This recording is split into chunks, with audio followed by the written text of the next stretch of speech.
Hello friends, अस्सलाम वालेकुम, नमस्कार। आई होप कि आप लोग काफ़ी अच्छे होंगे। फ्रेंड्स, जैसा कि अभी आप लोग देख पा रहे हैं कि 20-22 दिन से जो है सर्वर सीआरसी रिफंड पोर्टल जो है वो सही से वर्किंग नहीं कर रहा है। आज फिर मैं बैठा हूँ वर्किंग के लिए, और वर्किंग जिस हिसाब से यहाँ आज कंप्लेन सिर्फ चेक किया जा रहा है कि क्या उनका सभी जमाकर्ता का भुगतान आया है या नहीं आया है। लेकिन आज जो है सर्वर चल रहा है, सिस्टम चल रहा है। लेकिन आज जितने भी केस अभी तक हमने जो चेक किया है वो 2025 के जनवरी मंथ का चेक हुआ है, जिसमें से तकरीबन जो है सारे केस जो है रिजेक्ट हुआ है। और रिजेक्ट का सिर्फ जो कारण दिखाया जा रहा है कि कस्टमर का मास्टर फार्म और मेंबरशिप फार्म जो है उसकी फ़ोटो कापी सीआरसी कार्यालय में नहीं पहुंचा है। जबकि मैं आपको बताऊं फ्रेंड्स कि जिस टाइम इसका रिसबमिशन गया और रिसबमिशन होने से पहले कस्टमर के नंबर पे जो डेफिशिएंसी भेजा गया, डेफिशिएंसी जब तक क्लियर नहीं होता है उससे पहले जो है सीआरसी रिफंड पोर्टल का जो ऑप्शन है वो आगे जाता ही नहीं है।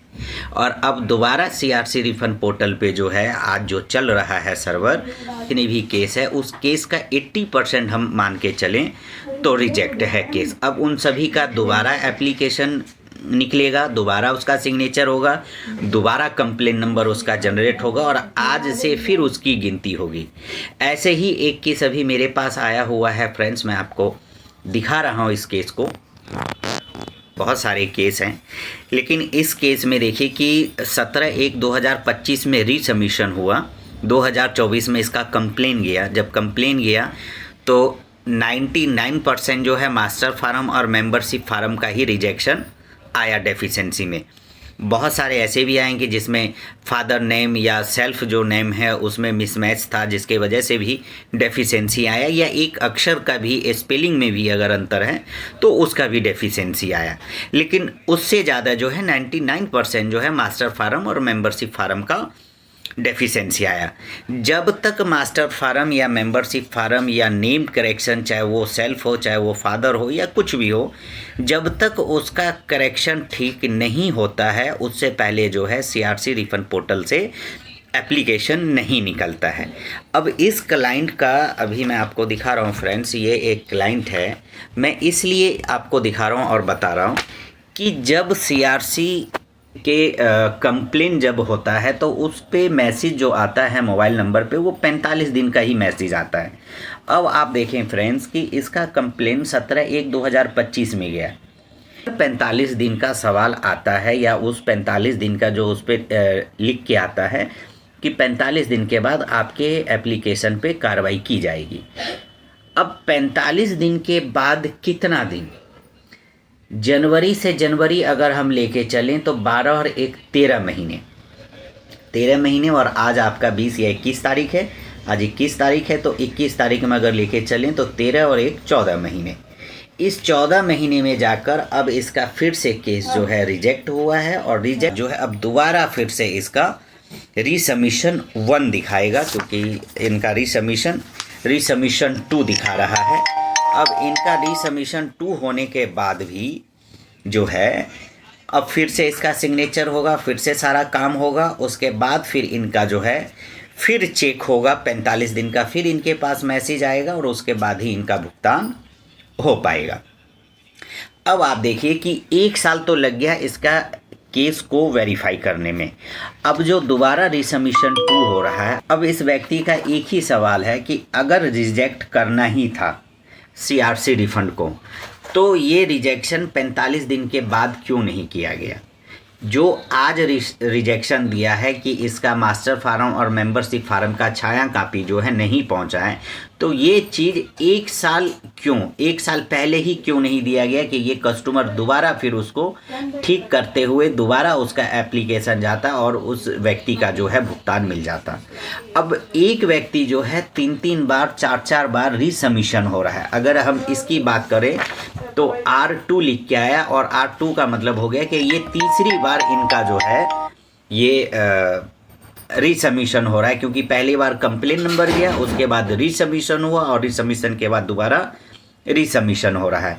तो इस तरीके से जो है कस्टमर जो है आज के डेट में सिर्फ अपना पैसा लेने के लिए परेशान ही हो रहा है। जमाकर्ता को सहारा ने तो परेशान किया ही किया, लेकिन सरकार ने जो सीआरसी रिफंड पोर्टल बनाया है, तो फ्रेंड्स अब आप देखिए कि इस तरीके से केस रिजेक्ट किया जा रहा है सीआरसी रिफंड पोर्टल के जरिए। और तकरीबन अभी मैंने जितनी भी फाइल चेक किया उसमें सिर्फ यही जो डेफिशिएंसी का जो पीडीएफ होता है, उस पीडीएफ में सिर्फ इतना ही दिख रहा है कि आपका छाया कापी जो है नहीं पहुंचा है। अब फ्रेंड्स आप बताइए कि इस जमाकर्ता की क्या गलती है। जिस टाइम इसने खाता खोला होगा, सहारा का फॉर्म भरा होगा, सहारा का मेंबरशिप भरा होगा, इसने केवाईसी दिया होगा, चाहे वो आधार कार्ड दिया हो, पैन कार्ड दिया हो या वोटर आई कार्ड दिया हो, लेकिन दिया ज़रूर होगा उस टाइम। लेकिन आज भी पोर्टल के माध्यम से भी अगर सफ़र कर रहा है तो सहारा के पीड़ित जमाकर्ता ही सफ़र कर रहा है और कोई सफ़र नहीं कर रहा है। अब 1 साल लगा इस केस को रिजेक्ट होने में। अब 1 साल दोबारा ये अपडेट होगा तो फिर 1 साल लेगा सीआरसी रिफंड पोर्टल इसको फिर चेक करने में। तो एक व्यक्ति कितनी बार रीसबमिशन करवाएगा या कितनी बार डेफिशिएंसी आएगा। मैंने कई बार एक ही चीज़ समझाने की कोशिश किया है कि अगर सीआरसी को कोई भी रिजेक्शन देना है तो सारे कागज़ सीआरसी रिफंड पोर्टल पे जमाकर्ता के द्वारा भेज दिया जाता है ऑनलाइन।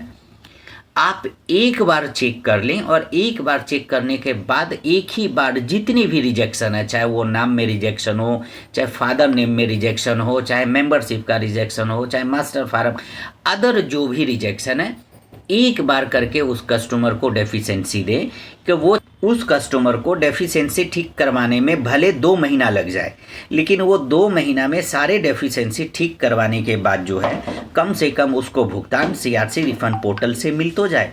अब एक व्यक्ति 4-4 बार अगर कंप्लेन करेगा तो वो व्यक्ति आज के डेट में जो है सीआरसी रिफंड पोर्टल से भी उनका विश्वास हटता जा रहा है कि सिर्फ हम जो हैं सीआरसी रिफंड पोर्टल पर जाते हैं साइबर कैफ़े में, वहाँ 100, 200, 500, 1000 रुपया हमारा खर्च भी हो जाता है और खर्च होने के बावजूद भी सरकार के द्वारा जो सीआरसी रिफंड पोर्टल बनाया गया है उसके द्वारा हमें 1 रुपया का भी भुगतान नहीं आ पा रहा है। तो फ्रेंड्स आप ये सब चीज़ों को समझें कि क्या आप सभी के जमाकर्ता के साथ या जितने भी जमाकर्ता उनके साथ इस तरीके से तो नहीं सीआरसी के द्वारा भेजा जा रहा है, क्योंकि अभी जो है 80% केस हमने देखा है, जो मेरे पास फाइल पड़े हैं उस फाइल में जो है 80% रिजेक्ट हुआ है। अब ये तो हमने 2025 के जनवरी महीने का भी फाइल चेक किया है, अभी फरवरी, मार्च, अप्रैल, मई, जून, जुलाई वो सब अभी बचा हुआ है। अब उसमें से देखने कि कितने फाइल रिजेक्ट होता है। और एक व्यक्ति एक ही बार कहीं भी अगर रीसबमिशन करवाता है या कुछ भी करवाता है तो एक बार बेचारा परेशान हो जाएगा।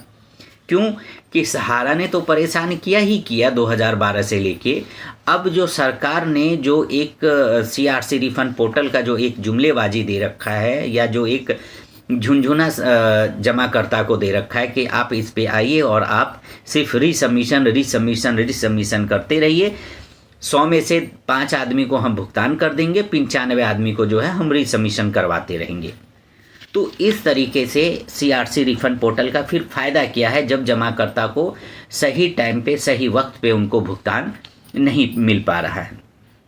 मेरा अभी से एक ही गुजारिश है कि आप लोग ज़रूर चेक करें कि आप लोगों का फाइल फिर से रिजेक्ट तो नहीं हुआ है, क्योंकि जो 1-1 साल 1.5 साल से जो अंडर प्रोसेस चल रहा था वो आज के डेट में सारे रिजेक्ट हो रखा है। और मैं आपको फ्रेंड दिखाता हूँ कि कितने पुराने जो है अभी भी कुछ अंडर प्रोसेस है और कुछ ऐसे भी हैं जो रिजेक्ट हो गया है। अब मैं अभी बंडल है मैंने चेक किया है, करीब ये 20-25 इसके अंदर में कस्टमर के फाइल है और 20-25 फाइल में से जो है अभी तक सिर्फ 3 व्यक्ति का भुगतान आया है, जिसमें से एक का 4500 रुपये का भुगतान आया है, एक का 50,000 रुपये का भुगतान आया है और एक का सिर्फ 36,000 का भुगतान आया है। और ये सब भी केस जो है करीब आपको मैं बताऊं, एक केस जो है 2024 का है जिसका भुगतान अब जाके जो है इनका शो किया है।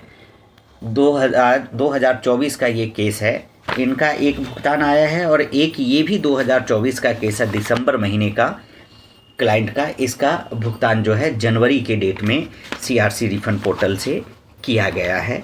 तो फ्रेंड्स, इस तरीके से जो है 2024 का केस अब जो चेक किया, और जबकि पिछले महीने तक जब चेक किया जा रहा था तो कुछ भी वहाँ शो नहीं हो रहा था, और इधर तो 15-20 दिन से सर्वर ही नहीं चल रहा था। आज चला है तो इन सभी का भुगतान यहाँ सिस्टम पे दिखाई दिया है। तो क्या इस तरीके से आप सभी के साथ तो प्रॉब्लम ही के साथ इस तरीके का प्रॉब्लम तो नहीं हो रहा है, और आप लोग भी अपने केस को फिर से चेक करवाने की कोशिश करें। जहाँ से भी आप लोग चेक करवा सकते हैं, चेक करवाने की कोशिश करें कि कहीं आप लोगों का जो केस अंडर प्रोसेस चल रहा था कहीं वो फिर से रिजेक्ट तो नहीं कर दिया, क्योंकि अभी जो देख रहे हैं वो रिजेक्ट बहुत ज़्यादा केस सीआरसी रिफंड पोर्टल के द्वारा किया जा रहा है। फ्रेंड्स, आप सभी से लास्ट में हर बार गुजारिश कि जो कार्यकर्ता इस वीडियो को देख रहे हैं वो आप अपने जमाकर्ता को जो है कंधा से कंधा मिलाकर उनका सपोर्ट करें। इसी माध्यम से ही भुगतान सही, लेकिन आप इस माध्यम के जरिए अपने पीड़ित जमाकर्ता का भुगतान करवाने की कोशिश करें। ठीक है कि सीआरसी रिफंड पोर्टल पे अभी बहुत सारी खामियां हैं, बहुत सारे सुधार की ज़रूरत है कि वो सुधार हो तो और भी कस्टमर को थोड़ा और तेज़ी से जो है उसका भुगतान सीआरसी रिफंड पोर्टल से किया जा सके। तो फ्रेंड्स, इसी के साथ मैं अपनी बात को समाप्त करता हूँ। अगर वीडियो अच्छा लगा हो तो कम से कम आप अपने फ्रेंड सर्कल में ज़रूर इसको शेयर करें कि क्या उन सभी का भी केस रिजेक्ट तो नहीं हुआ है, और अगर रिजेक्ट हुआ है तो दोबारा फिर से रिसबमिशन करवाएं और दोबारा उसका कंप्लेन नंबर जनरेट करवाएं। इसी के साथ अपनी बात को मैं समाप्त करता हूँ। अस्सलामुअलैकुम, नमस्कार।